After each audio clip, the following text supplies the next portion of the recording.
Welcome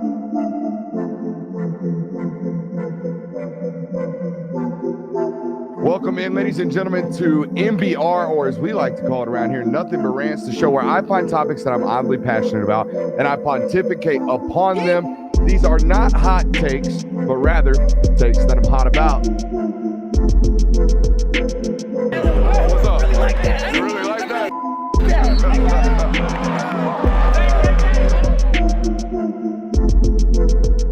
Let's shut up and grind some tape. Audio feedback. Come on, J-Will. Me? Yeah, come on, J-Will. All right, I'll take the blame this time. I'm going to tell you what, the mic is hot, though. It is a loud mic. It's going to be hard for me not to be loud. But the takes get to be even louder. I also love the people who've shown up tonight and have no idea what's going on. They're like turning around and like, what is Stu? Yep, that guy back there. People turn around like, what on earth? These people think they're that important. Welcome in tonight. It is the Film Guy Network. I'm Brooks Sauce. It's my boy J-Will and Kirby here with us. If you don't know who we are, we do a YouTube show Monday through Thursday, live every Monday at 8 o'clock through 10 o'clock. We talk Georgia, we talk a little national college football as well. I do some film breakdowns. We also cover the University of Georgia for Dogs Daily, which is a team site affiliated with Sports Illustrated. So not only do we give opinions, we talk for a living, we also write for a living. Some would say we have a dream job. I believe we have a dream job. And I'll be honest with you, when I first started doing podcasting, nobody but my mom and my sister and my brothers listened to the show. And now we are doing a show in front of our moms, brothers and sisters who are here. So that's cool. It is dope. Yeah. Not a lot of progression. Just went from progression to listening on the podcast to listening live with some other people. If you're not here live with us tonight, don't know when the next one's going to be, but make sure you come out to it, okay? We're out here at Creature Comforts tonight here in Athens. So we got some folks out here drinking some good beer, listening to some good takes. How you doing tonight, boys?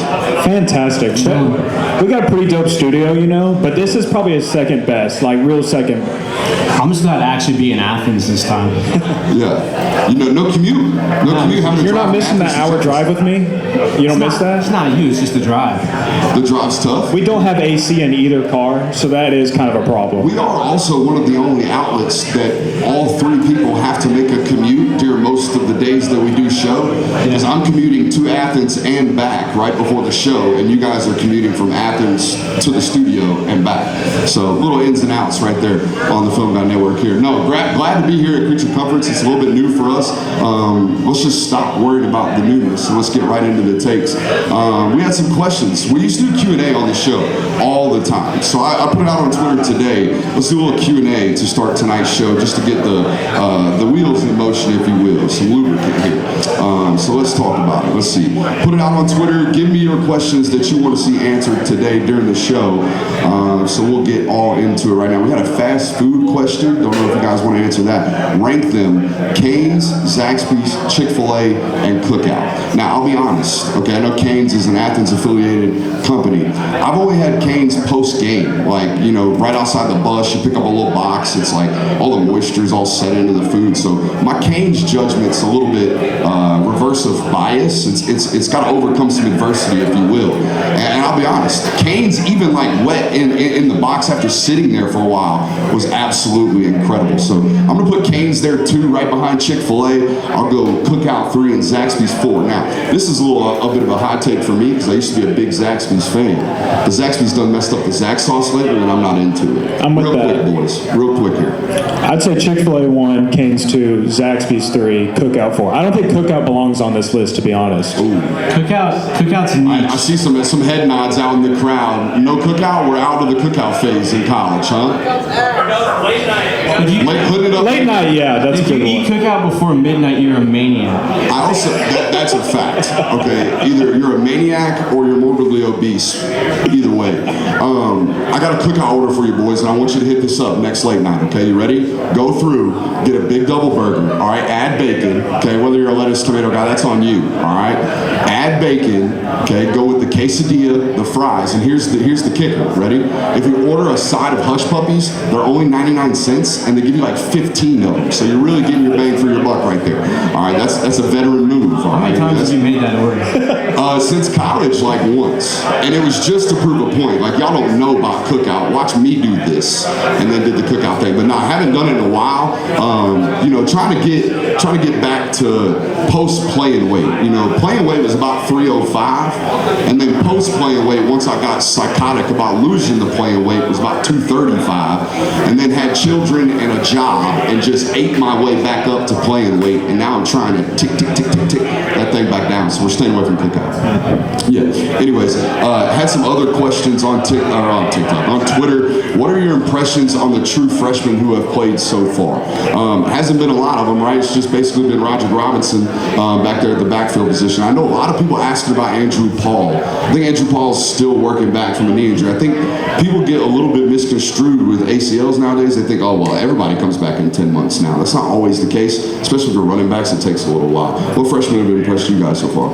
I think at least before last week, Jordan Hall may have led the class in snaps taken. So I think he's definitely filled in a role, at least in the second half of the defensive line. So probably Jordan Hall for me. And it was certainly a role that they needed, right? With all the depletion in that room. We've seen Warren Brinson step up this year, but Jordan Hall, I mean, we even saw Jordan Hall get reps first game of the year in that rabbit package, right? For those who don't know, when they get in third and longs, Georgia will put a bunch of speed rushers basically on the field, a bunch of guys that can get after the quarterback. Jordan Hall making that cut really early in his career. I mean, I feel like your only two options are Roger Robinson and Jordan Hall. I'll go to Roger Robinson just because he's shined in such a thin running back room right now, but it's obvious that there's still room improvement for him.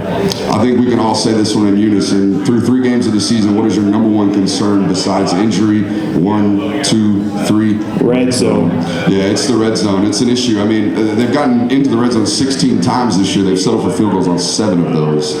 Missed 3 of the 4. Or 3 of the 7, excuse me, with Peyton Woodring in there. That's another one. Like, do you think Jared Zirkle gets an opportunity to kick some place kicking this weekend? I think if you're going to give him some opportunities, it's going to be against a team like UAB. But I also think you have to be careful with a position like kicker, where you don't want to necessarily knock Woodring's confidence going into the SEC slate. We talked about it a little bit last night, how we feel like Kirby's kind of altered his game day motives a little bit, how he's changed his attitude just a tad bit. It's not as hostile, if you will, on the sideline, it seems like. And the kicker position was the one that kind of let me know that. Never was afraid when Rodrigo got older in his career. If he missed, Rodrigo got to smoke just like everybody else. I felt like, who was it? Our man Jewel Pod last year, Jack Podleski. I felt like he got to smoke every once in a while as well if he ever missed or was late getting out on the field. But he's been very, very soft-handed, if you will, with Peyton Woodring. So it's been interesting to see. I mean, ideally, neither of them get an opportunity because you score nothing but touchdowns. Yeah. So, but again, we'll see. This is a good one here. Who feels more pressure, Beck or Bobo? I guess. Sure. There's a lot of hesitation there because it's kind of tough. There's no hashtag bench Beck right now. It's all fire Bobo. So. That's true. It's a good call. I don't know. Both of them are having to follow up 2 really, really good guys, like Todd Monken, obviously an offensive coordinator, and then Stetson Bennett, who's coming off of back-to-back titles. I'd probably lean Carson Beck just a little bit more, just because we're talking about what many consider now the greatest of all time at the position in Stetson Bennett, but that's a tough question. By a show of hands, is Stetson Bennett the greatest quarterback at the University of Georgia? Yes or no? Those who say no, you're going Matthew Stafford? Yeah? Aaron Murray. I got some Aaron Murray back there. Some Aaron Murray love. And some rookies. Is that what he said? He's got trophies. There you go. That's all that matters. He does have some trophies. Stetson does have some trophies. He does have national titles. Just a couple. Just 2. And some MVP awards. He's got a shit ton of MVP awards. Yeah, he does. Children. Earmuffs. Dude, it's a brewery. Hey, I thought it was going to be me. You broke the seal on that one. I definitely thought it was going to be me. Sorry, everyone under 21 here. Hey, we got a few. It's all good. Hey, they do play a football game tomorrow. I know it's a 40-point spread, and it's UAB, and it's Trent Dilfer, and it's a non-power 5. But some final thoughts on the game tomorrow. I guess before we get into the 3 things you want to see, just some initial thoughts about tomorrow's matchup. I personally think that Georgia just lays down the hammer tomorrow or on Saturday because, I went and looked at some numbers. Anytime that Georgia has kind of struggled with an opponent or even lost an opponent, they followed it up with a major win. 2017, after losing to Auburn, you beat Kentucky by 29 points. After losing to LSU in 2018, you beat Florida by 29 points. South Carolina in 2019, you beat Kentucky by 21 points in a shutout. And the list just goes on and on. So I think after kind of a slow start against South Carolina, they're just going to lay the hammer down. It's going to be over by halftime. The only one that kind of makes me have some reservations about that tape. Remember, I think it was 2020, the year Richard Count got in his motorcycle accident. Georgia goes up to Kentucky, plays a 14-6 game, kind of squeaks out, wins it, barely, leans on the defense, second half comeback, all that good stuff, takes a week off, and then lays another egg in Jacksonville, there between Florida. So it's not always guaranteed that they come back and bounce back, but no, a motivated football team this week nonetheless. I think the first 5 minutes of this game could be the most electric environment Sanford Stadium has seen in a minute, because if they come out in black jerseys, one, and if the offense comes out explosive, you're going to get a very ruckus crowd. Then after that, it's going to die down, obviously, because everybody's going downtown and you're beating UAB by 30 points. But I think until the fourth quarter, though. Yeah, the lights. I forgot the lights. The lights. Yeah, got to leave right after the fourth quarter. Got to light it up. That's pretty cool. I didn't get to see that until the Notre Dame game. And yeah, that's pretty dope environment. When did that start? It was the Notre Dame game, I think. Was it? No, they had been doing it before. They didn't do like the actual red lights to the That's what they did the light up. I was wondering, Mr. Greg Kittle, when was it? 2017. Look at the crowd. Smarter than us. As per usual. I mean, the YouTube comments tell me every time I've done my own, which is Wait, raise your hand. Is Baba O'Reilly rated as an opening song to start the game? The Baba O'Reilly. We got a thumbs up over here. Are we good? Are we good? Y'all like that, or is it overrated? We love it. Oh, on it. That's 100% clean sweep, because even the younger crowd, normally it's the younger crowd that has the issue with Baba O'Reilly. We've talked about this on one of our car rides up to the office. Rides? Yeah, and he proposed that idea, and I was like, you know what? It's not necessarily my favorite, but it's just a staple. Like when you get those staples and the traditions and whatnot, it's hard to go away from them. I guess. I feel like it hasn't been a tradition that long, though, and there's definitely more hype songs out there than Baba O'Reilly. I will tell you, we do a lot of don't bring any criticism that guy's way. The in-house DJ at Sanford Stadium, he's doing a tremendous job. Oh, yeah. An absolute lit job up there in that DJ booth. I get to see him come in every single time he brings his gear. He looks like he's ready for game day. It's like, like everybody else is ready to play. Three things. Well, hold on. I got to give you my initial thoughts on this football game. UAB's a really bad football team, guys. Like really bad. Like they lost to ULL last week, ULL, Louisiana Lafayette, right? By 21 points or something like that, and they were down 30, I think 35 going into the fourth quarter of that football game. It's not great. This is a guy in Trent Dilfer who's kind of like he's doing a similar thing, just not at the extreme that Dion is. He's siphoning through that roster right now. It's his first year as the head coach there, and he's cleaning out. This is the worst UAB defense through 3 games since they restarted their program. Think about that. I think it was 2017? I think it's 2014. They've been around a little bit longer than we remember from the restart. But no, it's a bad UAB football team. So yeah, I think it should be a come out fire. Remember the last time they played these guys?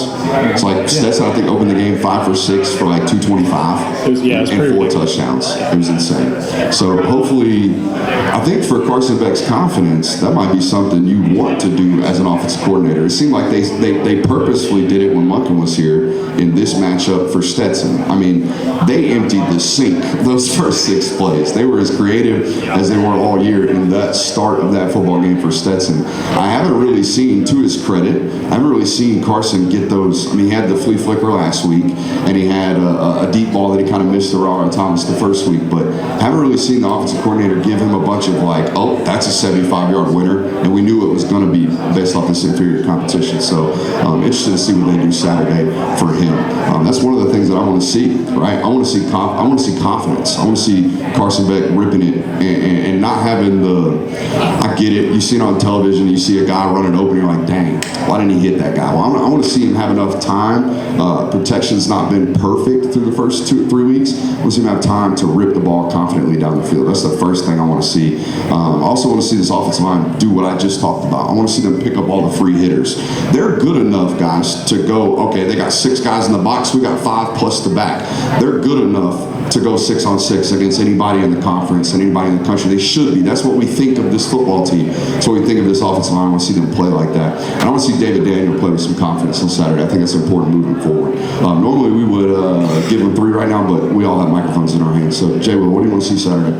I want to see Ra Thomas cut it loose on Saturday. It seems like we've kind of been getting teased a little bit, just his abilities. I think he's getting more comfortable in the offense. Kind of saw it there in the second half against South Carolina.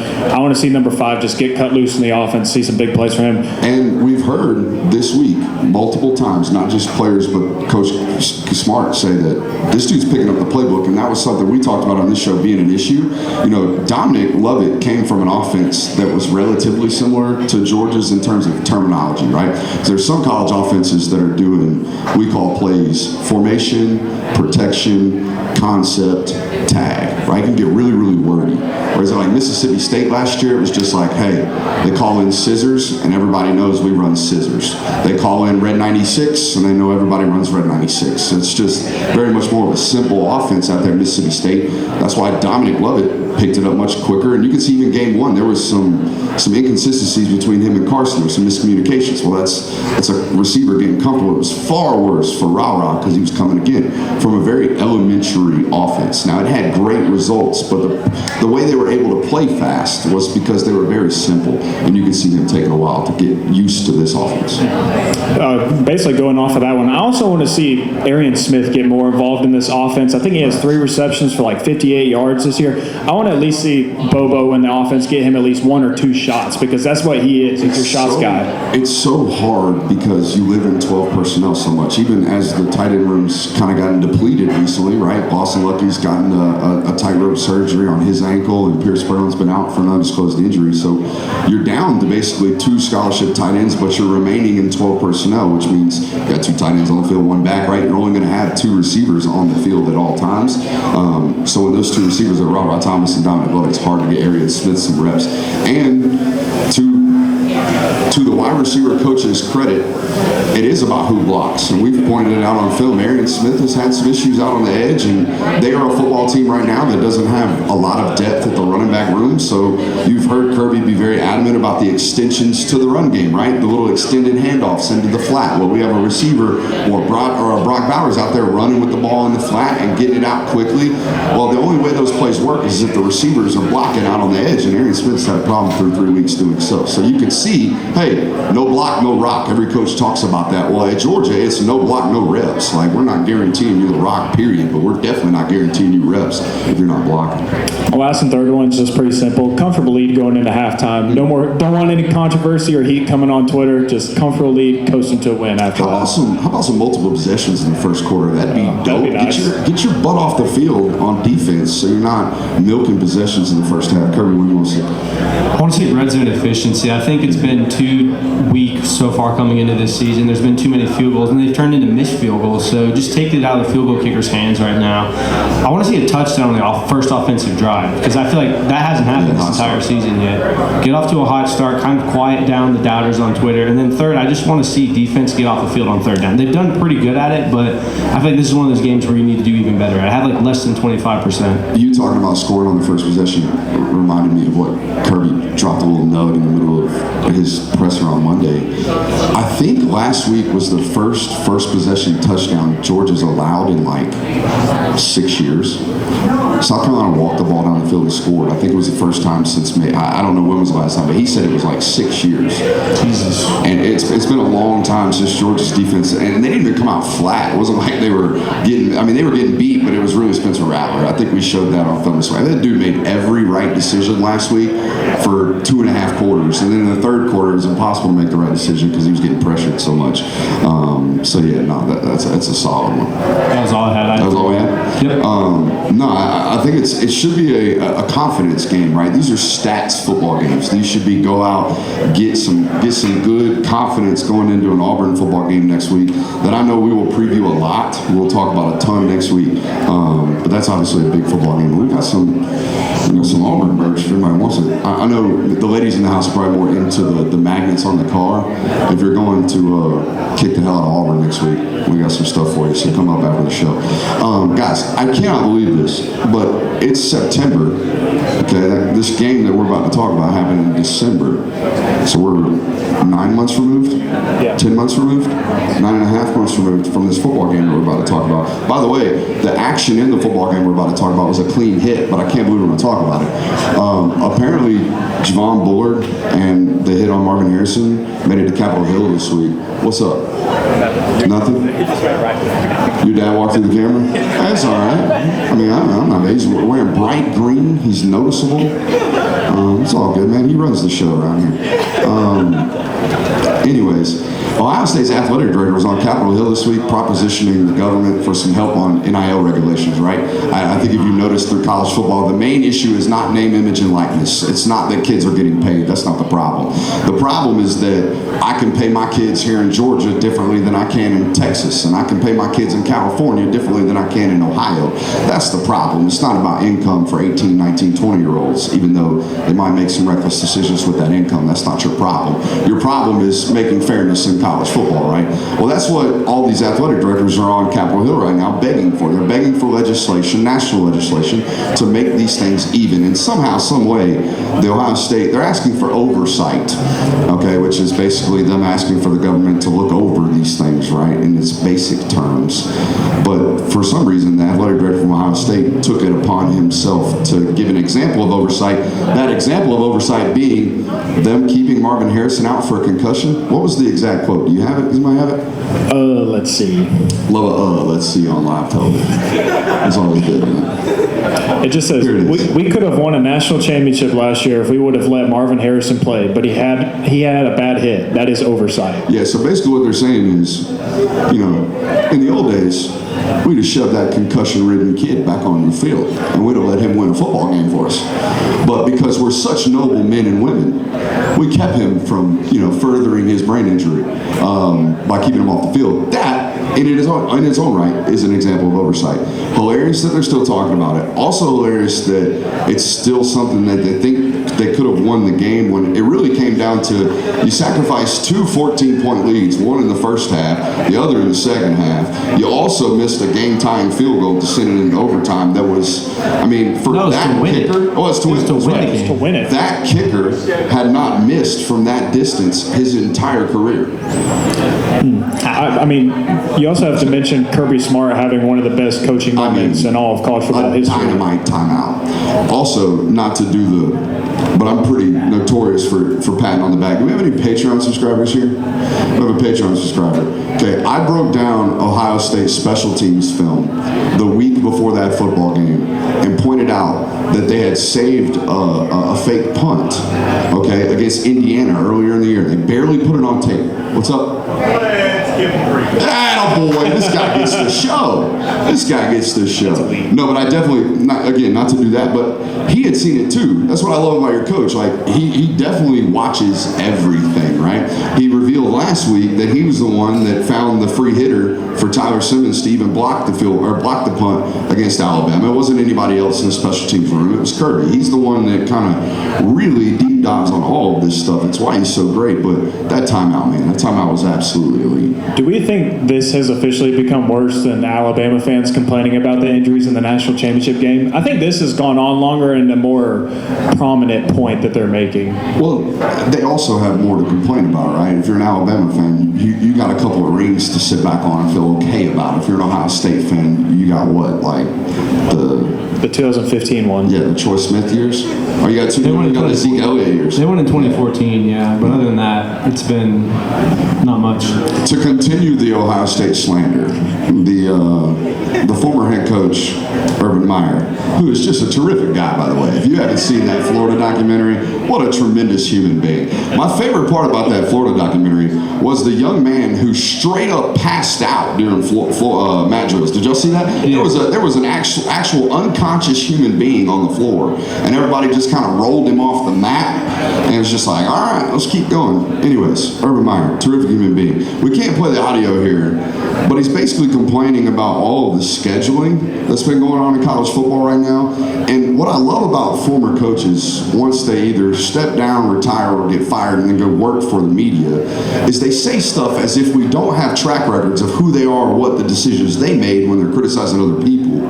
Urban Meyer being a classic example of this today, or last week, saying basically it's a shame that Michigan, how do you even read this quote? Look at this. He basically just says that Michigan and Georgia have a schedule this year that most teams would be penalized for in years prior, and then it's a shame that they get to play out this schedule and it basically benefits them. At one point he says, look at the team that plays in the big house, that's despicable, I think was his terminology. And J-Will, you ran this down because you're Mr. Stats. We got the stash and we got the stats. Give me the stats on this. This is hysterical. Yeah, so I wanted to see if Urban Meyer lived up to his own standard while he was at Ohio State, and these were the out-of-conference games that he played while there. Miami, Ohio, not Miami, Florida, Miami, Ohio, UCF, California twice, Florida A&M, San Diego State, Buffalo, Navy, Virginia Tech twice, Kent State, Cincinnati, Hawaii, Northern Illinois, Western Michigan, Bowling Green, Oklahoma twice, Tulsa, Army, Nevada. So we have, what, 2 Power 5 teams on that? 3. 6. Or 3. 3. 6 games 6 total. games, but one of 3 which he opponents. lost, actually. And not to mention, the first thing he did when he got hired at Ohio State was cancel the home and home with Georgia. Dodging the smoke. Dodging the smoke and just absolutely hypocritical with the takes. Any thoughts there, Kurt? I mean, at least he scheduled a former national champion on there in UCF. Oh, that's right. That was, you know what, he scheduled them during the toughest times, Yeah, too. I mean, other than that, OU is about the only thing you can write home about that being a good slate. He played Scott Frost UCF, man. That's when Scott Frost was good. Trembling in my boots. He was absolutely elite back in that day. We talked a little bit about Florida last night. I went back and watched some more Florida film this morning, and I tweeted about Florida today. And we asked if Georgia should be scared of Florida last night. We kind of debunked the whole idea, at least for now. Like, they're okay. They're a good football team this year. They might not be a threat. Georgia this year ain't afraid of them, but my mentions tell me Georgia fans might be a little afraid of them. The idea that Florida might be good. I got a whole bunch of, hey, don't be gassing up Florida in my mentions today, because people don't like the idea that Florida could be good. Is Florida the biggest fear to a Georgia fan? Like, Florida being good, is that your nightmare? Yes. We got some yeses. It was just the Tebow days. Just the Tebow days still hurt. I mean, Tech being nationally good would be, that would be awful, would it not? But that's just not something you could fathom being plausible. Yeah, it's not a plausible theory right there when I did a Tech would be that good. So. I think the fear of Florida being good comes from the conversation that we had yesterday about they have the ability to recruit, get blue chip recruits in consistently, unlike South Carolina, Tennessee, where they might get like a handful every now and then. But Florida is in a position and in a spot in the country where they're just surrounded by 5 stars. They're surrounded by perennial elite talent. So the fear with them being good is that they will actually attract those players and they can actually load up a roster that can potentially compete with Georgia on a regular basis. Yeah, it was a proximity to talent discussion that we had last night. If you just draw a border around Florida and you land half of the good ones, you're going to be a top 5 recruiting class. I mean, just get the guys close to it. It also, I think, stems from the fear of Florida being the fact that anytime Florida's pretty good, they seem to have Georgia's number. You get back to the 90s with Spurrier, the late 2000s with Tim Tebow. Other than that, it hadn't really been that good. So, and you've dominated them other than that. So. All right, let's go back to the Twitter questions. If we have any questions in-house, we'll take them right now. You can have your first debut on the Film Guy Network. If it's too much, don't worry about it. But if you want to get a question in, I'm not begging you. All right, let's talk about it. If you had to pick one offense, one defense, and one special teams unit to coach and play Arkansas's remaining schedule, which, by the way, is the hardest in college football, who would they be and how many games would y'all win? I'm telling you right now, I tweeted it out today. I'm taking Georgia's defense, USC's offense, and USC Junior's special teams. And I think I might win every game by 40. I mean, if you gave me Caleb Williams just alone and Georgia's defense, we're good. We're going to be favored by like 21 points over everybody. Yeah, that's the right answer. Yeah, but those are off limits for us if we wanted to pick. I mean, you don't have to. You can take one of the 3. There's no one else that you could say is better than Georgia. I would take Washington's offense maybe just because Michael Penix is the Heisman candidate. So I'll take Georgia. So take Washington's offense, Ohio State's defense, and then the special teams. Do you take Iowa's defense over Ohio State's defense? See, I'm a blue chip guy. Like I'm gonna take the talent over the stat book, because when it comes down to a game in January, the talent wins out because we can scheme. We can take a week to scheme my really good guy against your issue, and we can win there. So I'm going to take the talent over Iowa and Ohio State. I mean, if you haven't watched it, guys, Ohio State's got a defense this year. It's their offense that had a slow start to start the year. So not to worry you about January, but that might be a football team that actually play defense for the first time under Ryan Day, and that kind of scares me. I mean, it's so far down the road. You can't go off 3 weeks and be like, oh God, Ohio State has a good defense. It's 3 weeks in. It's so we're a quarter way through the season, not even. You got to build a street cred, right? Yeah, exactly. Do you think there's a chance Brock Bowers gets a couple of plays at running back due to how thin we currently are? He is every game. He's just not gotten traditional carries. So if you watch tomorrow, or Saturday, my days get all crossed up during the week. If you watch on Saturday, they'll actually be hiding Brock all kinds of different places. They'll play him at running back. Normally when they're running Dominic Lovett in motion, they're trying to get Brock out as a lead blocker in front of him. I'm waiting for them to do what this reader and listeners asking, which is actually give him a traditional handoff, because if you watch his high school tape, he might be the best running back to have on the roster. We talked about this on the show, so much so that we put a line on his traditional carries, did we not? What was it you said it as? It's 25, wasn't 25 carries before the end of the season. Which his career total right now is like 26. It's 10 one, or it's like 16 last year, 10 as a freshman, and so he basically have to make his career mount moving forward. I think he's got like 2 touches this year. I think you would have had a better chance at seeing him get some traditional touches at running back if Dylan Bell didn't kind of insert him into that as like your hybrid, flexible player that you can plug in there if you need him to. If that wouldn't have happened, I think then you would have seen a legitimate chance of Brock Bowers getting some touches there. Yeah, I don't think anyone really expected Dylan Bell to do what he's doing right now. Probably his high school football coach. I mean, his high school football coach played him everywhere. I think that's the other thing about Georgia, with the way that they recruit, and they're not the only school to do this, but they recruit multifaceted athletes. Like Darius Smith is a prime example. That's a 6'6" edge rusher for them, who was a sub 50-second runner in the 400 in track. He was an all-state basketball player, right? You take like Xavier Sori. Xavier Sori was an All-American hooper. You take Carson Beck. Carson Beck committed to a Power 5 baseball program. Like, they have a bunch of multifaceted athletes, and it helps you when you get put in a bind, because my dad used to always say injuries are a bigger part of football as first downs and turnovers. They happen, right? So by the end of the year, you are not what you started the season as, and the only way to alleviate that pressure is to have multifaceted athletes like they have. Yeah, I was reading this the other day. DeMello Jones is basically doing that right now in high school. Like, basically any event he competed in at track at high school right now, he won state in. Plays corner for them, plays safety for them, kickoff return, punt return, plays receiver, plays running back. He does everything but play quarterback for them, and I think he'll even take some Wildcat snaps for them occasionally down there at Swainsboro. You got a question, my man? Yes. What's up? Hey, do me a favor. Grab him that microphone and just hold it like a foot from his face. Go ahead, man. Love the shirt, by the way. Oh, appreciate you. A little Gatorade for my man. You can tell I was getting thirsty. What's your question? What I don't understand, because I've been to every home game, it feels like as a fan, I'm watching commercial breaks. Yeah, because you are. Especially when there's a momentum, especially when there's been like a 4th and short, and now we're taking 2 commercial breaks because you know there was going to be a timeout to look at the formation, so now you got 2 commercial breaks. Where do we go? Because the 4th quarter, they ran out of commercial breaks. And so we actually saw a fairly decent 4th quarter. Correct. So for those in the house, no, you're good. Appreciate the question. For those in the house, he asked about the commercial breaks, right? Why are we getting so many more commercial breaks, it feels like? Because he's going to games in the stadium. And if you go to games in the stadium, the most hated man is the person with the stick with the ticker on top. That guy is the devil. No, the red hat's just got the wire nowadays. Now Nowadays they got a second guy that doesn't wear the red hat, that just stands there with the stick with the ticker on it, and he is the enemy. He is the ops. All right, but no, you're 100% right in the sense that you feel like you're getting more commercials, because I think TV networks are playing with this new clock rule. You're not getting new timeouts because of the clock rule. You're getting more timeouts because the TV networks don't know what the clock rule is going to do to them. See what I'm saying? So you said the middle of the fourth quarter they ran out of commercials.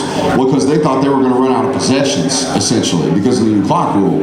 What we found out this week was the stats are what the stats are. You feel like you're getting a shortened game, a shortened product. You're not. It's only taking, the new clock rule is only taking about 6 plays out of the entire game. And I think you did the possessions numbers. It's only, what, a half a possession? Yeah, I think Georgia's actually averaging more plays total right now than they were last year. So you're not really having much of an impact on the actual product of the game, but the TV networks definitely are 100% responding to something that they think they're going to have a problem with, which they're not actually. So hopefully we see some less issues with that.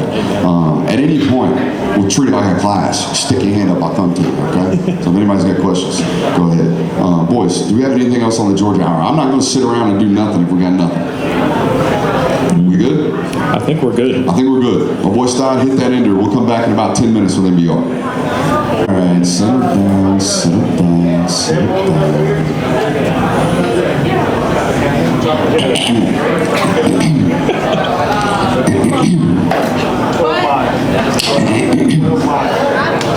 Yeah, I know.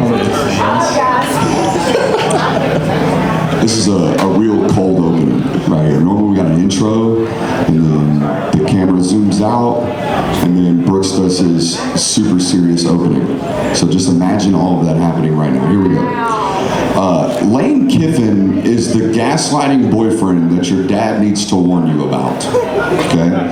Lane Kiffin will say something like, "You're the most beautiful woman in the world," in the same sentence where he drops the same thing like, "I wish you were just a little bit thinner." Lane Kiffin is the type of boyfriend that will buy you flowers before inviting the boys over to watch Monday Night Football.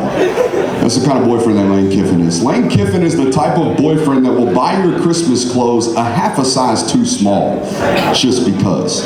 Lane Kiffin is the type of boyfriend that you need to stay away from. Do you know how I know this? In the same press conference that he says things like, quote, "The things that I learned from him defensively and organizationally, I'm eternally grateful for." Or saying things like, "The guy Perkins on our roster, he's the only player out of 85 that Nick Saban would even take. So he's got much better football players than me," while also telling the world that you've pseudo-fired your defensive coordinator. Did y'all watch this week? Yeah, that was funny. I didn't watch it, but I saw it. This is some classic Lane Kiffin trolling if I've ever seen it, okay? This is what he said Sunday when asked about Alabama's defensive coordinator, Kevin Steele, who was just hired this offseason to replace their last fired defensive coordinator. Quote, "We've been against Kevin a number of times, worked with him at Alabama and against him at Auburn and LSU. There seems like there's been a change there. I don't know what happened after the Texas game, but our guys watching the TV copy and schematically in the last game certainly seems like T-Rob's now calling the defense." Talking about Travaris Robinson, their defensive backs coach. "We played him before at South Carolina, excuse me. So we're preparing accordingly for him, calling the defense. He's done a good job too. So they got really good players and we're preparing for both of them." So Kiffin basically exposes the world to the fact that Nick Saban kind of might have changed coordinators midway through the season after just 2 games and has a different guy calling his plays. Now, Kiffin obviously followed up, and we were going to be live tonight, but he followed up and basically said that, and he was asked about it again on Monday after he said this on Sunday, and he was like, "I wasn't trying to make a big deal. I wasn't trying to cause no ruckus. I wasn't going to try to start nothing. I just would notice something we noticed."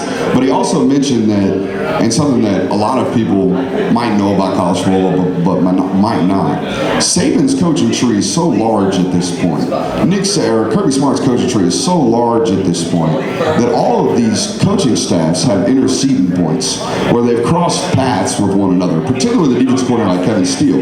Kevin Steele's been in the SEC being a defense coordinator longer than half of these guys have been alive.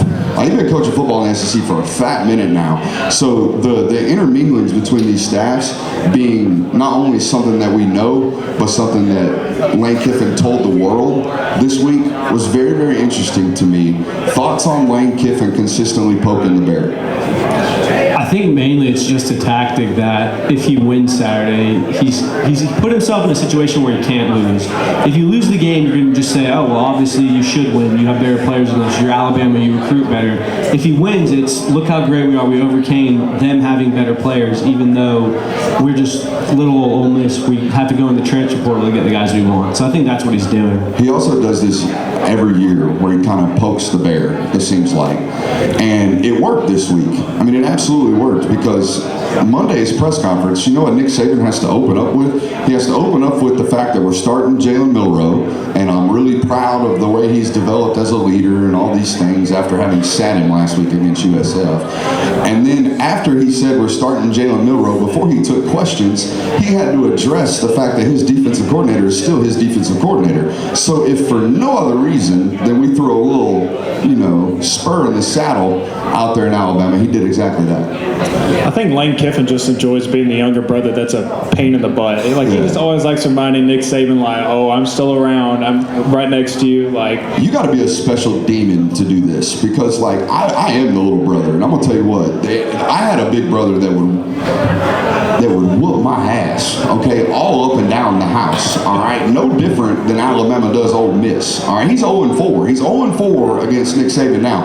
All of those games have been pretty much one-score games, so he's not absolutely getting his doors blown off, but, this is little bro who can't ever beat big bro that's still talking shit to little or big bro. That's weird. And I think that's why he talks his stuff, though, like Christian said, is so when he does win, he has even more of a reason to speak up for himself and talk his stuff even more. Finally got you. You're never going to forget this one. Every time we're on the golf course together, this is what I'm going to talk about. Yeah, no doubt. He's also right, by the way. Alabama has altered their defense. Obviously, everyone knows Georgia and Alabama, to most people's observations, might as well be carbon copies. You hear a lot of Alabama's fans say that Kirby Smart kind of stole the recipe, if you will, and just running it over here. From a defensive perspective, they're kind of right. They've all ran 4-2-5 mid, which, if you guys remember, that's the big nose tackle, right? Y'all know Jordan Davis because he's a big old nose tackle, right? And then Jalen Carter because he's a really good 3 technique. Well, a lot of teams play a much smaller nose tackle, kind of a standard defensive tackle over there, and then they play another standard defensive tackle. Georgia and Alabama were kind of the first teams to play even fronts with odd personnel. Super football discussion here. But Alabama, because they don't have a Jordan Davis, because they don't have a Mount Cody, because they don't have a Ja Jarrett on the roster, because they don't have a Nazir Stackhouse on the roster that can hold that nose tackle position, they've gone back to playing more of a traditional, 2-eye technique and a 3 technique. Now, what this does is it tells everybody in the world that Alabama doesn't really have the Jimmies and the Joes for the X's and O's that they're running, and that alone is a sign of Nick Saban being a little bit different. When have we ever come into a season and said, Alabama clearly doesn't have the schematics to match their personnel? That's never happened. We never do that with Nick Saban. In fact, it's the opposite. We've always admired his ability to get the most out of his rosters, where now we're 3 weeks into the season and we're like, why are you doing that with your running quarterback? Why don't y'all have design runs? Why are y'all changing up your schematics defensively? What's going on there? Why are you changing your defense coordinator calls midway through the season? All of these changes are new at the University of Alabama. Yeah, I honestly can't remember a time where Alabama didn't have that guy in the middle of their defensive line. Guys like Quentin Williams come to mind. So it's interesting to see that they're not moving away from it, but they're their hand has been forced to where they can't run that. They're kind of having to adapt. And I think it is one of the reasons why they have struggled a little bit this season, why Alabama doesn't look like they typically do. And they're kind of just on the fly now. And I think the panic mode slightly has been tapped, or at least toyed with a little bit. We talked about it last night. They were on Twitter a couple weeks ago talking about trying to hire Kirby Smart. I think the panic meter is there. It's ticking up into the yellow or red area, is it not, Kirby? They're definitely at a point now where they realize that the dynasty is coming to an end. Like 2 or 3 years ago, it was, oh no, we're still number one in the country. We're still the best team in college football. Now the fact that they aren't number one, they've kind of realized, oh snap, we need to start looking to do who Nick Saban's heir is going to be. Yeah, they had Fedarian Mathis was a second-round pick last year at the defensive tackle position, but outside of that, I mean, and Christian Barmore was a second-round pick a couple years before that, but the interior defensive line of Alabama has deteriorated, if you will, and it's a direct sign of the recruiting that Georgia's done here over here in Athens. And I think that's why Will Anderson played such a pivotal role for them on defense, because he wasn't on the interior, but they were able to use him so much, and he was able to at least create some type of havoc for them on the defensive line because they weren't getting that pressure from the interior. Didn't do it in the first show, so I'm going to do it now. Shouts out to Prize Picks. All right, if you're into daily, it's not daily fantasy, it's prop plays. If you're into prop plays, player props, head over to Prize Picks today, prizepicks.com, use the promo code Brooks, you get a 100% deposit match, and all that good stuff. Also, if you're watching us and you're not here, make sure you're hitting that thumbs up button, like and subscribe and rate and review and all that good stuff. And if you are here and don't know who we are or what we do, I'm Brooks Austin, this is Jonathan, and that's my boy Kirby. We talk football for a living over on the Film Guy Network on YouTube. We are one of these modern YouTube shows, all right? It's crazy. It's kind of defeating linear television. Can't believe it. Hey, there are a bunch of really good football games this week, okay? All around college football. Everybody slept on week 3 slate, and we told you about not sleeping on that week 3 slate. Next thing you know, you're in the middle of a sweater against South Carolina, and you're like, should have showed up this week. Week 4, not one of these. The college football world is going to be nice and prepared for the slate we got this weekend. Oh yeah, I can't wait for it. I mean, it's just one of those days where it's packed full from jump to very end. You're going to be watching some really good college football. Lots of games to be excited about. This is what you look forward to about college football for this very week. Yeah. I think it's the most ranked matchups since like 2015. There's like 9 games, I think, where there's a top 25 team playing each other. And that's not including Florida State and Clemson. So the 3:30 slate is insane because everybody was dodging Notre Dame and Ohio State at 8. So they'll have the premier matchup tomorrow, Saturday night, Notre Dame, Ohio State on ABC. Now, they avoided that game so much that the 3:30 slate is absolutely bonkers. I don't even know what you do if you only have one television. And if you only have one television, I'm sorry. But Colorado and Oregon play at 3:30, UCLA and Utah play at 3:30, and the Ole Miss Alabama game is at 3:30. So like that 3:30 slate is just mainlining football. My apologies to UCLA and Utah on that one. I think they're going to get the short end of the stick there. No, I'm going to 3-screen it up in the box. So if you see me Saturday and you're like, dude, the game doesn't start until 7:30. Why are you going to the box at noon? Football. Yeah, I'm going to be up in there watching. You're going to be eating a lot of those hot dogs up there, huh? You miss me with them boiled watered hot dogs up in that press box. Can y'all believe that? Spend all that money on football and they get boiled hot dogs in the press box. Dude, boiled hot dogs are gas. My thoughts exactly, man. Ugh. At least they keep them warm for you. They do keep them warm. Warm buns up in the box. Hey, we do a segment around here every week called Unless It Doesn't Happen. And I think it's caught on. Okay, Unless It Doesn't Happen is a premiere segment. Now this is how this works. We come out here, we say something's finna happen, and you take us for our word unless it doesn't happen. And if it doesn't happen, we never said it. Okay? It's fun. It's fun stuff. So let's play a little game of Unless It Doesn't Happen. All right. Florida State has the better quarterback. Florida State has the better offensive line. Florida State has the better defensive line. Florida State has the better weapons. Florida State has all the reasons to win this football game in which they're favored by 3 points on Saturday on the road at Clemson. This Seminoles team is going to beat Clemson by 14 points on Saturday, and you heard it here first, unless it didn't happen. What do you boys think about that? I'm talking about a crispy dub. I'm talking about up 3 touchdowns, 4th quarter. Clemson gets a little squeaker late and makes it somewhat of a close game. But I think Florida State handles business on Saturday unless it doesn't happen. I think there's definitely a formula for it. I think Florida State has the formula to be able to do that. They have everything they need to shut down Clemson's offense from jump, and they have the offense to just absolutely pour it on them early and get that crowd out of it. I know we had some guys come up to us before the show. They wanted to know about this specific game because maybe there's some wagers going upon it. If I just go through the matchups, where on earth in this football game, outside of coaching, does Clemson have an obvious advantage where you're like, all right, this is the recipe to success? They have the best white guy on the field.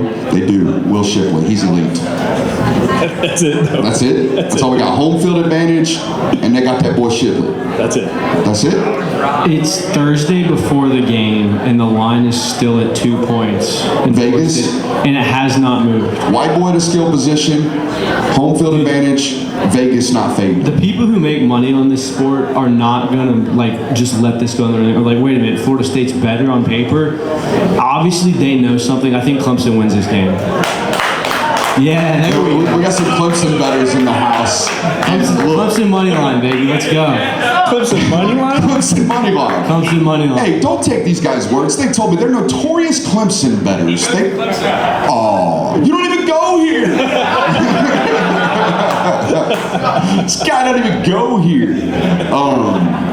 That's a Mean Girls reference. Shouts out. That's a great movie. If you haven't seen Mean Girls, you need to go watch it. You had something, Stoddard? Yeah, Jordan Travis is still hurt for FSU, their quarterback. Is he questionable? They don't know Jordan if he's Travis is gonna still play. questionable, too. That definitely changes something. It definitely changes something. Okay? Yeah, Jordan Travis questionable is not good news if you're a Florida State gambler. Is it an ankle? What is it? Shoulder? Non-throwing? Yeah, non-throwing. Ah, he's playing. Get that out of here. I mean, yeah. Non-throwing shoulder. If I had a non-throwing shoulder injury and I wasn't playing football at the quarterback position, go ahead. Set that Call me man every per name 30 in and the get him book. in there. Call me every name in the book. Soft. They said he might miss extended time. No. That's gamesmanship. What you got, amazing. Rick Kittle? I saw that today. They announced that it's sold out. It's Thursday, game Saturday. Just now sold out. So for those who can't hear at home, Thursday, that Clemson game just now sold out. And from what I heard, and this was Florida State fans saying that Clemson scurred, I heard that they had to move the Florida State fans up into the nosebleeds and away from the traditional, at Sanford they sit them right next to the band and kind of give them that whole, sliver, that whole quarter up there. Clemson making the Florida State fans sit in the bleeds. That is funny. That's kind of like what Alabama did with the Texas band and vice versa. I don't mind just putting the opposite fan base up in the stadium, up in the nose. I mean, yeah, why not just cut the AC off to the locker room? Why not just not give them water? Why not just give all the home field advantages, man? Why not? Your locker room is the bus. Sorry. Just don't give them tickets at all. Don't. Are you required to give the opposing team tickets? No. Yeah, you are. That's We all. also forgot to spare you a hotel, so you're just going to have to show up on Monday. Just sleep in the bus. No, y'all remember that time Kirby brought an entire air conditioning unit to South Carolina? Yes. Yeah. Yeah. I do. Wasn't the first to do so, by the way. That was last year, wasn't it? Yeah, I think Saban did it the week before on the road to Texas.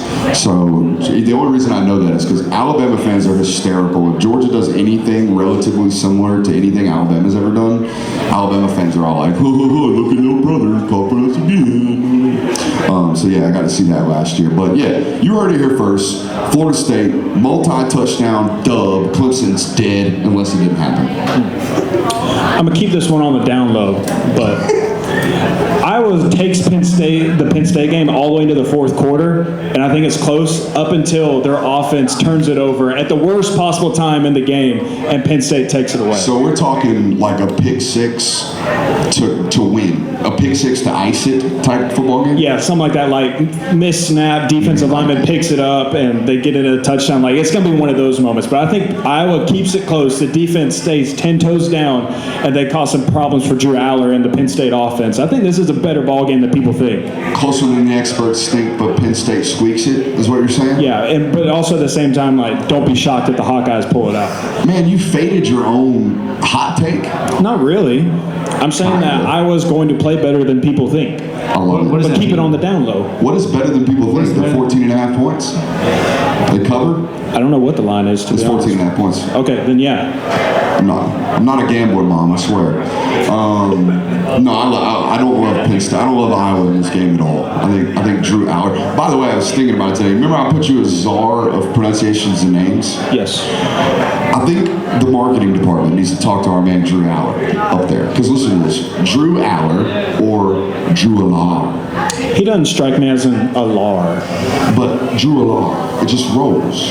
Drew Aller feels a little stiff. Drew Aller, I like it. It sounds French. I don't like it. I like some. Maybe on the football field, but not on the football field. I mean, we play a little foodie football every once in a while. Unless it doesn't happen. What do you got? I think Oregon State and Washington State is the most overlooked game on this slate, and I think it's going to be probably the most entertaining game of the week, where you have Notre Dame, Ohio State, Florida State, Clemson. Everyone's looking at that. Those games might be entertaining, but I think Oregon State, Washington State is going to be that Pac-12 after dark type vibes, where it's just like, yo, this is an incredible game. It's 49-45 with 3 minutes left in the fourth. So that's kind of what I have, unless it didn't happen. That game's at 7 o'clock, so yeah, we're going to be able to chase that one late. The only thing about this week's slate is never mind. We got USC, Arizona State, 10:30 kick. So I'm going to be mainlining football until like 2 o'clock in the morning. That's what I'll be doing at 2 a.m. I don't know if I'll make it through that whole game. Yeah, a little Celsius, get a little caffeine in your system, you'll be all right. All right, that was Kirby's unless it doesn't happen. I got one. I got 2 more actually on these unless it doesn't happen. Arizona State is so down bad. I don't know if y'all been paying attention to what's going out there with the Sun Devils, but it's getting ugly out there, okay? They play USC this weekend. I think USC's favored by like 28.5 points in this football game. I think USC scores 75 points on Saturday. I think they win this game by 75. All right, check this out. Arizona State last week or 2 weeks ago, they lost to Oklahoma State 27-15. We're not big into the transient property in college football. Okay, Team A beating Team B and then Team C playing Team A don't really matter, okay? The transitive property doesn't exist, but for this argument, it does. They lost to Oklahoma State 27-15. Now, how bad is Oklahoma State? Oklahoma State lost to South Alabama last week at home 33-7. They are abysmal. Oklahoma State is awful, all right? And they beat Arizona State. Also, Arizona State last week lost to Fresno at home 27-0. So if you're getting skunked by a mid-major football team, imagine what USC is going to do to you. By the way, Lincoln Riley, not one afraid to run it up. If you know anything about this man's history, he scored 52 on Stanford in the first half. I mean, who wants to do that to those nerds? Nobody. Except unless you have a bad omen about yourself. Lincoln Riley ticked off this week, comes out, puts 75 on the Sun Devils. You heard it here first. I hope they do, and I hope that Caleb Williams plays the whole game because I need him to pick up the pace a little bit on the total season over. I don't think he's going to do that. I mean, it's 3,400 yards. The only thing keeping him from throwing 3,400 yards is an injury. I think he'll hit that. Or more GQ photo shoots. And if you haven't seen that one, Google it. It's quite funny. Don't hate the drip. All right, my next call one. that drip? You think that's drip? The man was in yellow overalls. Yeah. That's not drip. He was wearing a mesh net. Bro. He had his nips out. It's not drip, it's nip. Go ahead. My next one, I think Oregon straps up Colorado's offense. And I'm not just talking about like Colorado only scores 14 points. I'm talking about when you're putting a ratchet strap down on the back of the truck and you slap it twice and you say that ain't going nowhere. Flick it tight. I'm talking that kind of strap down. Yeah. And I think Oregon just absolutely shuts them down. Oregon wins big. We got some golf claps over here. We got some Deion. I like this crew. We got some Deion hater? Oh, what is the vibe on Deion, just as a whole? Love Coach Prime. Love Coach Prime. We do have audio in the crowd, so if you want to get a little loud, we can hear it. So we do. ESPN books it 28 times in a row about that. Wow. So Deion, ESPN's new LeBron James. Is that what you're telling me? Yeah. It's like Alabama won today. Deion. Georgia was down 14-3 at half. Deion. Yeah, it's just Deion's everywhere. What's Deion got to think about this? Deion's. Dude, I get it. I mean, I get it, right? Deion's, the numbers are insane. We've been talking about it on the show forever, so the people watching we're very much guilty of that. Dude, he did almost 10 million people watching that game against Colorado State last week. Like, people are showing up. Whether they're showing up to watch him win or watch him lose, it don't matter. People are watching. We got any more? I had Oregon beating Colorado handily too, so I guess me and Jill are going in on that. Jump on in. All right, I got one right here. Go ahead. This Rutgers team, not your uncle's Rutgers team. This Rutgers team's actually halfway decent. Did you know that Rutgers has beaten 2 Power 5 football teams this year? That's crazy. Rutgers is halfway decent. Football team.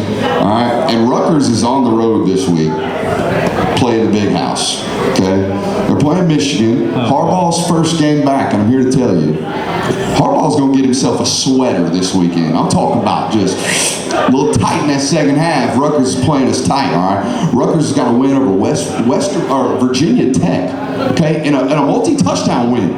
They beat Northwestern by 3 scores. I know Northwestern's down bad this year, but Rutgers, Greg Schiano got them Scarlet Knights playing tight. You heard it here first. Rutgers gives Michigan a sweater on Saturday. What's the final score of that game? I'm going to say 35-24, but closer than experts think. Look up fourth quarter and you're like, dang, how about them Scarlet Knights? How many interceptions does J.J. McCarthy throw? I mean, shit, he threw 3 against Bowling Green last week, so shouts out. You want in on a secret? Yeah. Vanderbilt's beating Kentucky this weekend.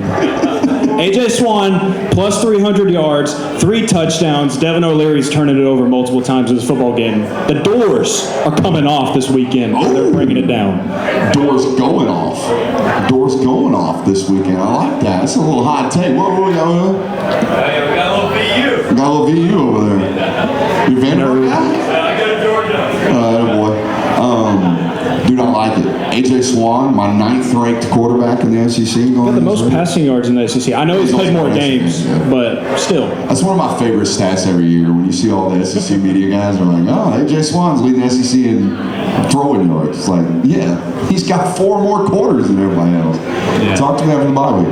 No, I like it. Vandy going out there, playing tough. I like it.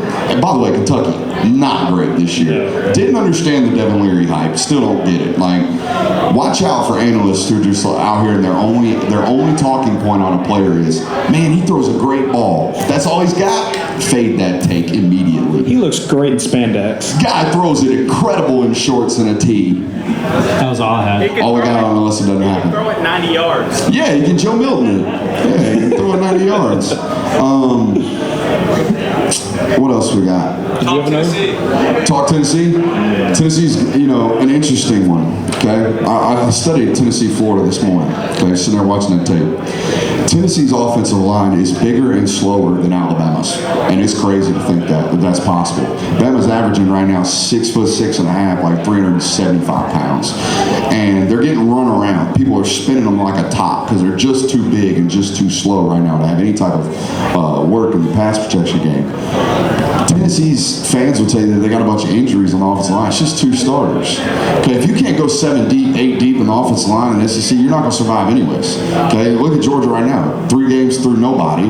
Marius Mims go down. All it takes is 1 roll-up and you're done, right? So if you don't have 8 guys going into the year, you're not good enough to be good in December and November anyways. I think that's part of the problem. But when you turn them on tape, it is 2 things very noticeable. Wow, Hendon Hooker, pretty good, right? Hendon Hooker, a lot better than we thought. Okay, the other thing, Jalen Hyatt, whole hell of a lot better than we thought. And I think NFL guys figured that out during camp. And say what you want about the New York Giants, but if you go back and read like NFL preseason hype and what was going on, Jalen Hyatt was torching everybody on the NFL level. So if he's doing that on the NFL level, imagine what he's going to do to college defensive backs, and that's what you're seeing a lot in Tennessee right now.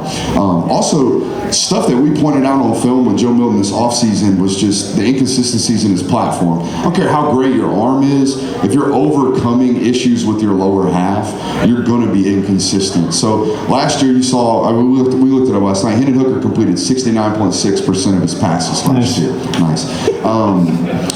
Hendon Hooker's completing like 62% of his balls right now. And I would imagine majority of those completions are at, near, or behind the line of scrimmage. So they have made themselves one-dimensional by nature. They have allowed teams to walk up on them and play with tight boxes. And that's something that is counterintuitive to what they do offensively. Their whole offense is based off space and pace. We want to spread you out. We want to put guys outside the numbers. Put 2 guys outside the numbers.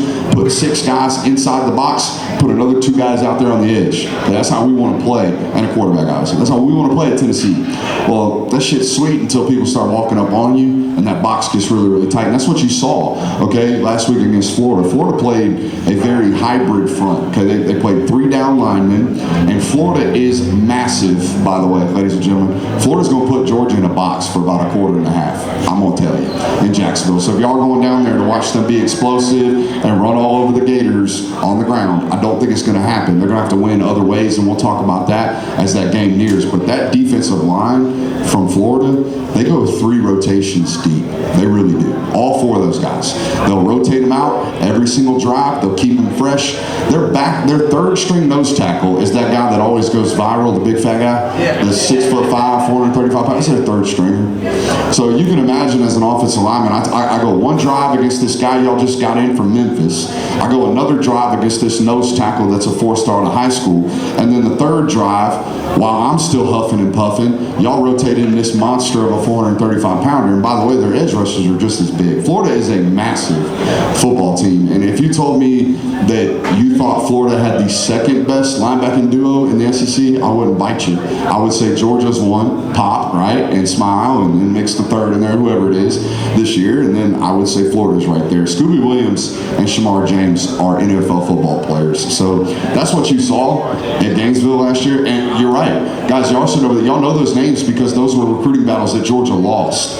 Okay, y'all were in on Scooby Williams. Y'all liked that kid out of Auburn, Alabama. Y'all were in on Shamar James. Y'all liked that kid. Y'all were about to flip him towards the end of the cycle last year.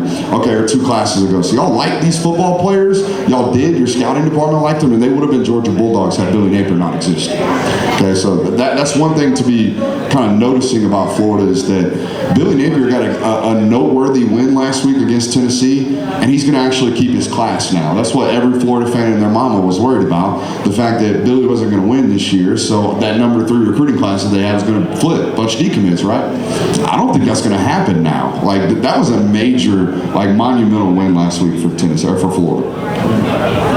Yeah, I would agree with you. I don't know. I don't know if they were able to keep up that pace. I think that, I'm not saying that their win this past weekend was a fluke by any means, but I also don't know that their schedule really gets any easier for them. I think that was a pivotal win for them specifically for the reason that you had to find wins when you could find them. And as we creep down this season, as we creep down the schedule for them, I don't know that they're going to find many more. I mean, I can't get past the fact that they lost to Utah's backup quarterback. And I know that's week 1. I know it was on a Thursday. It was on the road. But I still think that maybe it's a little overreaction on a little bit of a part. Because if you watch Florida and you watch them closely, they're playing a bunch of young guys, like a bunch of young football players. So a lot of those, and a lot of those coaching issues, right? You can't run 2 guys with the same number on the field on special teams. We can't get pre-snap penalties. We can't run out of timeouts. We can't do the dumb stuff that he did as a coach in that football game. But all the other stuff is relatively clean. We've talked about it over and over again. His players play hard for him. He's playing the young guys on a year that they're not guaranteed to be a success. And to be honest, if you were just to speak to a man, we came into the season and said that's a 6-6 football team. That's a 5-8 football team, or whatever we thought, a 6-7. We thought they were going to be a bad football team this year, and they knocked off Tennessee. Now, that Tennessee team is not at all what we thought it was going to be. We thought there was some hope that Joe Milton would actually develop, and there's been little to no development from number 7 down there. And I think an aspect of Florida's team that people are overlooking just a little bit is Graham Mertz has played good football. Yeah. He has played great football for them, and I think that was one of the many reasons why people thought the Gators would struggle this year is because they didn't have a quarterback. Graham Mertz didn't exactly light it up before he came to Florida, and so coming in, playing against SEC defenses, maybe that doesn't hold up. But he has played good football for them. He's kept the ball moving a little bit outside of what kind of went down with the play calling against Utah. It's been good. You know what will help you out as a quarterback? An established running game, which he had at Wisconsin, don't get me wrong. Mm-hmm. But more importantly than that, if I'm a college football player, having my eyes, quarterback particularly, having my eyes to the defense is so valuable because I get to see what's happening in front of me. Whereas if you watch Graham Mertz at Wisconsin, during his time there, now they're a real spread offense. They're in shotgun the whole game now at Wisconsin under Luke Fickell. But previously, they were a really run-heavy, out-of-the-eye type of football team. So as a quarterback, I am at one point looking at you guys, the defense. I'm snapping the ball. I'm going to show the ball to the back. Now I can't see what you're doing. And when I look back, y'all are in a totally different side of the field. Y'all are doing something totally different than what I saw pre-snap or what I saw as I snapped the ball. That one little thing, that change in picture, if I'm a turnover-prone quarterback, that's going to freak me out. How many times did you guys as a Georgia fan base watch Stetson Bennett put the ball in the belly of the back, turn around, okay, then look back to the defense and a defender standing right there in front of him, okay, and then he ended up like having to scramble around and freak out and throw a pick, right? One of them was SEC championship game. He turns around, he sees Will Anderson right in front of his face. throws an interception, right? And those types of things, when I'm a turnover-prone quarterback, those things hurt me. When I can see everything in front of me, I'm going to play a lot more comfortable and a lot better. Yeah, I mean, that's basically exactly why you have turnovers as a turnover-prone quarterback, just because you get that pressure in the face.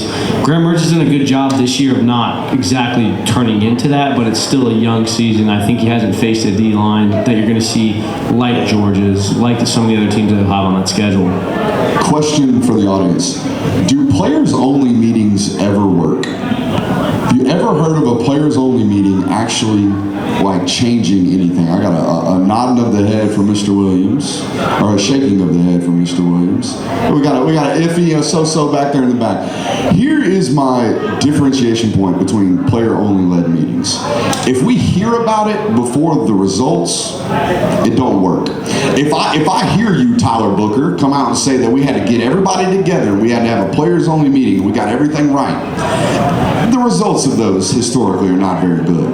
The one player meeting in my history of covering college football or football in general that actually works are the ones we don't hear about. Prime example, you guys remember the meeting after the SEC championship game in 2021 where Jordan Davis and the defense called everybody together and said, hey, we're out of shape, we need to go get our asses in shape before we play Michigan, and then they go out there and beat the hell out of Michigan. Well, we didn't hear nothing about that until after they beat the hell out of Michigan, correct? Don't tell me you finna fix something. Go fix it, okay, and show me that you fixed it, and then tell me how you fixed it. Don't be coming out here and telling me, because we've heard this from Alabama. We heard it all offseason. We're going to run the ball. We're going to be tough. We're going to bully ball folks, right? We heard that. Okay, then they lose to Texas. We're pissed off. We're so mad. We're so pissed off. We're going to tell the world we're pissed off. And then they lay a stinker down there in Tampa against USF in a rainstorm, and now all of a sudden we hear about a players-only meeting. I don't believe in players-only meetings if I hear about them before the results. You know, Texas had one before they played Wyoming. Quinn Ewers called a players-only meeting before that week, basically saying like, oh, job's not finished, we got to keep it rolling, this year's different than years past, and then they dang near go get upset by Wyoming. So I'm with you on that one. Most of the time when I see those things, when I see it coming on my Twitter feed, especially before the game is played or before the season is over, I honestly just kind of cringe a little bit. Like, I get the feeling that like, oh, I did this so that they can post about it on Twitter and make it seem like we got things under control and we've got the right mindset going on. Going back to the Alabama thing, I haven't seen an Alabama team before try to make it seem like they're an Alabama team of old, where if you lose, they're like, oh, we're Alabama, we're mad, we're coming back, and we're going to win, and you don't do it, and you consistently under-deliver and things like that. I've never seen an Alabama team do that, and I think this quote, players-only meeting is the latest edition of that, where it's just, we're trying to make it seem like we're still the aesthetic of Alabama, everyone should fear us, and it's just not working. So we all agreed last night, this is the last weekend we're doing It's Just Because It's Bama. I'm not even doing it this week. I didn't do it. I didn't do it after Texas. I'm doing it because it's just Bama, and this is the last time that it's just because it's Bama. That I'm going to trust them to respond like they always have. If they can't this week, then we'll write off this football team. I'm not going to write off Saban until he retires or just proves that he can't find a quarterback, which this year he couldn't. You think so? Why? Because the multimillionaire bought real estate? No, dude, look at him. Look at everything we've laid it out before. Yeah. Going back to that USF video where he's walking in the locker room. That's brutal. Have you ever seen Nick Saban look like that? No. After a win, to the vibes in the press conferences have felt different too. Because he's satisfied, dude. I don't know about that. That was a real walk of shame he gave us after USF. That's what it reminded me of. It was a wet dog walk of shame. Speaking of Alabama, what in the hell is ESPN's FBI rankings doing? Man, I trust Timmy and Tyler's fantasy football Intel TikTok videos more than I do ESPN's FPI rankings. The Intel TikTok videos on fantasy are kind of hot. Remember me kind of jokingly making a joke? Remember me making a joke about I don't care about listening to whether or not you're going to pick up Puka Nacua on the waiver order? Yeah. I said that after week 1. Do you know what he did week 2?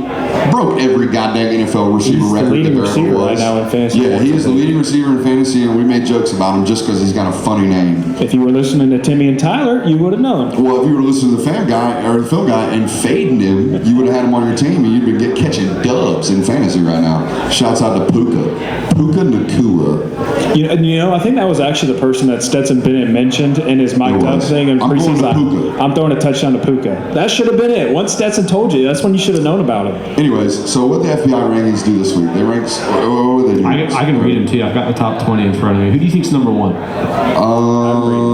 Ohio State. Ohio State's number one. Oklahoma's number two.